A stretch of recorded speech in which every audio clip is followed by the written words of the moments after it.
आमचा विश्वास, आमची बातमी. सर्वांना नमस्कार. माननीय पोलीस महासंचालक महाराष्ट्र राज्य यांनी अशोक खरात आरोपी असलेल्या गुन्हा रजिस्टर नंबर 73/2026 या गुन्ह्याचा तपास SITच्या मार्फतीने करण्याबाबत आदेश केलं होतं. त्यानुसार दिनांक 20 मार्च 2026 या तारखेपासून तो गुन्हा आणि त्याशिवायचे 10 गुन्हे असे एकूण 11 गुन्हे SITकडे तपासाला आहे. सदर विशेष तपास पथकामध्ये तपास अधिकारी म्हणून 2 पोलीस उपअधीक्षक आहेत, ते माझ्यासोबत उपस्थित आहेत. त्याच पद्धतीने सहाय्यक तपास अधिकारी म्हणून 3 पोलीस निरीक्षक, 3 सहाय्यक पोलीस निरीक्षक, 10 पोलीस उपनिरीक्षक आणि 6 पोलीस अंमलदार असं एकूण 24 लोकांचं आपलं तपास पथक आहे. त्यापैकी काही लोक उपस्थित आहेत, काही लोक उपस्थित नाही. अशोक खरात याच्या विरुद्ध नाशिक आणि नगर जिल्हा या दोन्हीमध्ये मिळून एकूण 12 गुन्हे दाखल झालेले आहेत, ज्यामध्ये अशोक खरात आरोपी आहे. या 12 गुन्ह्यांपैकी 9 गुन्ह्यांचा तपास हा SIT करत आहे, 2 गुन्ह्यांचा तपास अहिल्यानगर पोलीस करत आहेत आणि एका गुन्ह्याचा तपास नाशिक शहर पोलीस करत आहेत. आणि अशोक खरात विरुद्ध नसलेले मात्र या विषयाशी संबंधित असे 2 गुन्हे दाखल आहेत. त्या गुन्ह्यांचा देखील तपास SIT करत आहे. त्यामुळे 9 गुन्हे अशोक खरातच्या विरोधातले आणि विरोधात नसलेले पण संबंधित असलेले 2 गुन्हे असे एकूण 11 गुन्हे आमच्याकडे तपासाला आहेत. गुन्ह्यातील आरोपी विरुद्ध दाखल केलेल्या गुन्ह्यांपैकी आमच्याकडे असलेल्या गुन्ह्यांपैकी 8 गुन्हे हे महिला लैंगिक अत्याचाराचे गुन्हे आहेत आणि उर्वरित 3 गुन्हे हे फसवणूक आणि त्याच्यासोबतच अंधश्रद्धा विरोधी कायदा, अंधश्रद्धा विरोधी कायदा, सावकारी अधिनियम 2014 आणि इकॉनॉमिक ऑफेन्सेसची इतर रिलिव्हंट कलम याप्रमाणे दाखल आहे. महिला लैंगिक अत्याचाराचे सर्वच्या सर्व 8 गुन्हे आणि फसवणुकीचा 1 गुन्हा असे 9 गुन्हे SITकडे तपासाला आहे. आजपर्यंतच्या तपासादरम्यान 30 पेक्षा अधिक साक्षीदारांकडे आपण विचारपूस केलेली आहे. साक्षीदारांकडे आणि पीडितेकडे आपण जी चौकशी केली त्यातून आरोपी हा पीडित व्यक्ती आणि कुटुंबाच्या श्रद्धेचा गैरफायदा घेत होता, त्यांना भीती दाखवत होता, खडे, चिंचोके, रुद्राक्ष, पूजा विधी इत्यादी गोष्टींच्या माध्यमातून त्यांच्याकडून पैसा उकळत होता, महिलांना स्वतःकडे दैवी शक्ती असल्याचं भासवत होता, त्यांच्या कुटुंबियांच्या मृत्यूची भीती दाखवून त्यांना बदनामी करण्याची धमकी देऊन त्यांचं लैंगिक शोषण करत होता. त्याच पद्धतीने ईशानेश्वर मंदिराच्या परिसरात अंधारामध्ये हातचलाकीने स्वतःकडे दैवी शक्ती असल्याचं भासवून समाजामध्ये सातत्यानं अंधश्रद्धा पसरवण्याचं कामही करत होता असं आपल्याला निष्पन्न झालं. महिला अत्याचाराच्या संदर्भाने दाखल 8 गुन्ह्यांमध्ये पीडिता आणि त्यांचे कुटुंबीय हे अतिशय धाडसाने समोर आलेले आहेत आणि त्यांनी फिर्याद दाखल केली आहे. त्याच्यामुळेच आपण आरोपीवरती कायदेशीर कारवाई करू शकत आहोत. आपल्या सगळ्यांच्या माध्यमातून मी आव्हान करू इच्छिते की या महिलांनी लोक काय म्हणतील या भीतीनं अन्याय सहन केलेला आहे आणि आता अतिशय धाडसाने कुटुंबाला विश्वासात घेऊन त्यांनी गुन्हे दाखल केलेले आहेत. त्यामुळे त्यांची ओळख उघड न करणे, सोशल मीडियावरती त्यांचे व्हिडिओज न पसरवणे, आपल्या मोबाईल्समध्ये असे व्हिडिओ न बाळगणे हे आपल्या सगळ्यांचं नैतिक कर्तव्य तर आहेच, पण त्याचबरोबर माननीय सर्वोच्च आणि उच्च न्यायालयाचे देखील तसे कठोर निर्देश आहेत. त्यांची ओळख गोपनीय राहणे आणि त्यांच्या खाजगी बाबींची सार्वजनिक चर्चा न होणे हे त्यांच्या मानसिक आरोग्यासाठी आणि त्यांचं धैर्य टिकून राहण्यासाठी अतिशय गरजेचं आहे. आणि म्हणूनच न्याय संस्थेनं वारंवार absolute ban on identity disclosure अशी भूमिका ठेवलेली आहे. अशा केसेसमध्ये पोलिसांच्या पत्रकार परिषदा बाबतीत देखील मर्यादा निश्चित करण्यात आलेल्या आहेत. पीडितेच्या गोपनीयतेचा भंग ज्या समाज माध्यमातून झाला आहे अशा प्लॅटफॉर्मवरून ही माहिती हटवण्याबाबत न्यायालयाचे निर्देश आहेत. पीडिता किंवा कुटुंबियांच्या मुलाखती घेण्यास बंदी आहे. अंतिम निकाल येण्यापूर्वीच आरोपीच्या प्रतिष्ठेला हानी पोहोचवणारे आणि माध्यमांद्वारे चालवणारा खटला, ज्याला आपण मीडिया ट्रायल असतो, अशी परिस्थिती निर्माण करणारे किंवा केवळ तर्कवितर्काच्या आधारित वार्तांकन टाळावे असे निर्देश देखील माननीय उच्च आणि सर्वोच्च न्यायालयांनी प्रसारमाध्यमांना दिलेले आहेत.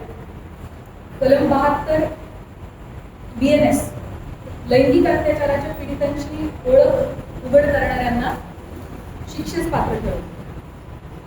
अनुच्छेद 21 भारतीय संविधान पीडितेचा जगण्याचा अधिकार, गोपनीयतेचा अधिकार आणि प्रतिष्ठेचा अधिकार यांचं संरक्षण करते. जुलै 2025 मध्ये मद्रास उच्च न्यायालयाने एका महिला वकिलाचे तिच्या संमतीशिवाय चित्रित केलेले खासगी स्वरूपाचे फोटो व्हिडिओ तात्काळ 48 तासांच्या आत काढून टाकण्याचे आदेश दिलेले होते. अशा प्रकारची सामग्री रोखणं हे राज्याचं कर्तव्य आहे असं न्यायालयाने त्यावेळेला अधोरेखित केलं होतं. SIT कडे असणाऱ्या गुन्ह्यांमधील पीडितांचे आक्षेपार्ह व्हिडिओ जे आहेत जे प्रसारित झाले होते त्याच्या एकूण 4650 लिंक्स SITच्या सायबर टीमने, आपली जी टीम आहे 24 लोकांची, यामध्ये 4 लोकांची सायबर टीम आहे. या सायबर टीमचं पूर्ण वेळ कर्तव्य हे होतं की प्रत्येक काही मिनिटांनी काही नवीन अपलोड झालंय का ते शोधणं आणि त्याला रिपोर्ट करणं. सो आपली ही जी SITची सायबर टीम आहे ती महाराष्ट्र सायबरच्या मदतीनं आतापर्यंत 4650 लिंक्स डिलीट करून घेतलेल्या आहेत.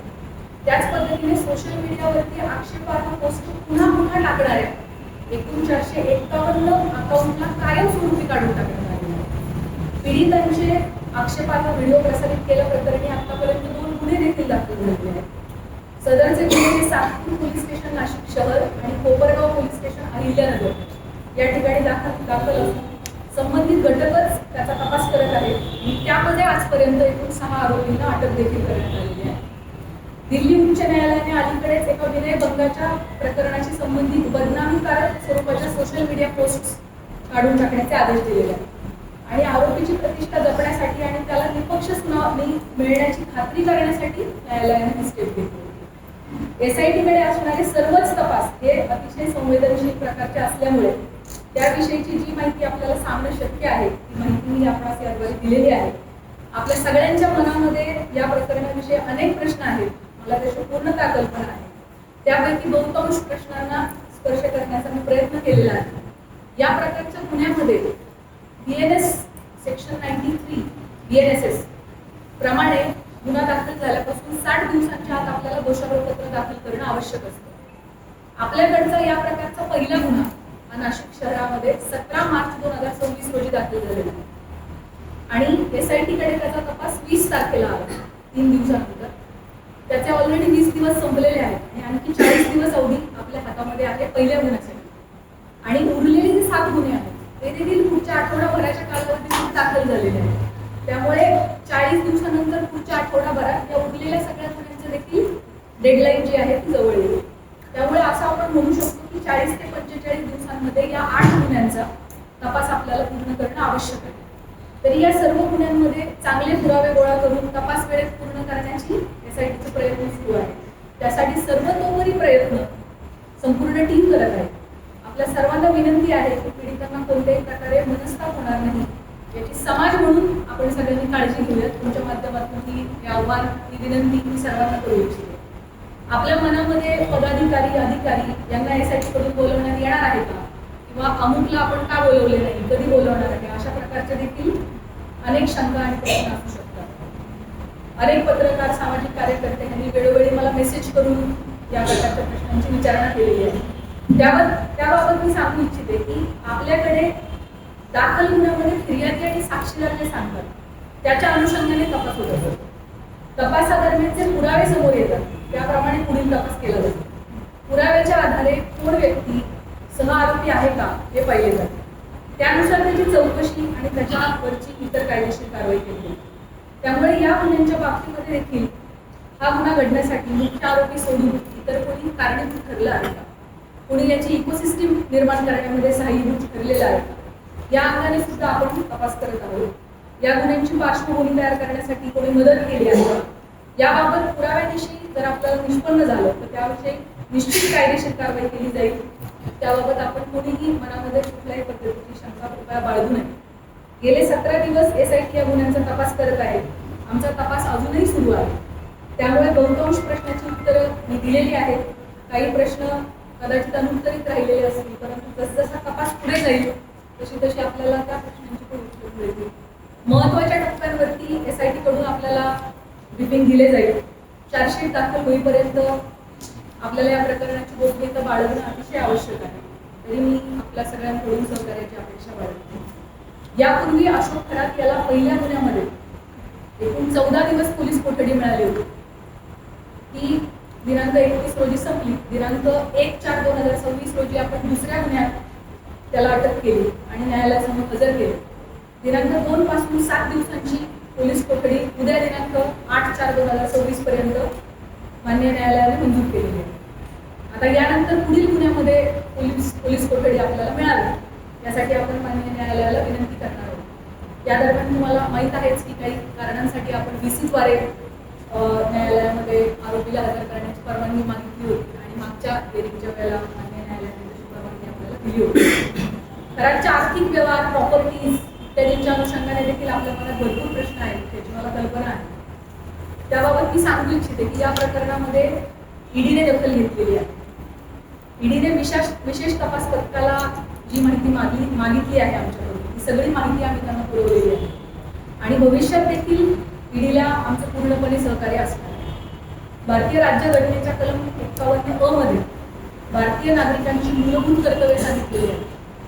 त्यामध्ये वैज्ञानिक दृष्टिकोन आणि चौकस बुद्धीचा विकास करणे हे आपल्या सगळ्या नागरिकांचे मूलभूत कर्तव्य आहे असं आपलं संविधान सांगतं. या निमित्ताने भविष्यात अंधश्रद्धेपोटी महिलांचं शोषण घडू नये, कोणीही कुठल्याही बंधूच्या फसवणुकीला समाजाने बळी पडू नये यासाठी सतर्क आणि चौकस राहण्याचं आव्हान मी आपल्या वाटपाने सर्व नागरिकांना करू इच्छिते. अतिशय शॉर्ट नोटीसवर सर्व पत्रकार बंधू भगिनी प्रेस कॉन्फरन्ससाठी उपलब्ध झालेले आहेत, उपस्थित झालेले आहेत. सगळ्यांचे मी मनापासून आभार मानते आणि आपलं शासन, तुमचा विश्वास, आमची बातमी.